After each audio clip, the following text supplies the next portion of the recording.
Guys, pinagdikit niya lang yung dalang battery. Di ko alam kung double A o triple A yan. Baka moto lang. Tapos, dinikit niya yung charger niya. Alakas, sinaksak, gumana. Wow, nakaka-amazing. So ngayon guys, itatry natin yan para makatipid na naman tayo sa kurente. Ang totoo niyan guys, tinry ko na yan dati. Iba nga lang yan guys, kasi sinaksak ko yung dati sa saging. Ewan ko ba kung bakit ko ginawa yan. Auto na naman kasi ako. Ngayon naman guys, battery naman itatry natin. Ay, 2 fingers sa akin. Siguro naman guys, may power to kasi napapagana nga nito yung orasan. Kaya tingnan nyo ako guys, tangali na ako lagi bumabangon. Mali kasi yung orasan namin. At eto na guys, may dalawa na akong battery nga wakawa. Magkaiba nga lang sila guys, pero sa tingin ko magtropa naman sila. Kaya tara guys, talian na natin to. At eto na guys, tinalian ko na sila, wala na silang kawala. So ngayon guys, hiramin muna natin yung power nila para mapagana yung cellphone. I'm super duper excited na ba. At tinawag ko na nga si Ibon guys, kasi yung cellphone niya yung gagamitin natin. Para kung sakaling sumabog guys, hindi yung cellphone natin yung masisira. Guys, ito try na natin. Nandito na si Ibon.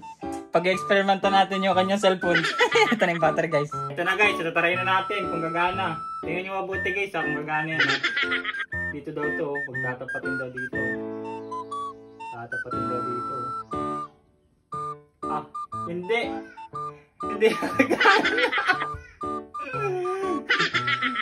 Hindi kasi nakadikit na siya. Ito pa nga. Ah, grabe yung lakas sa kurente. Baka naman sira yung charger mo.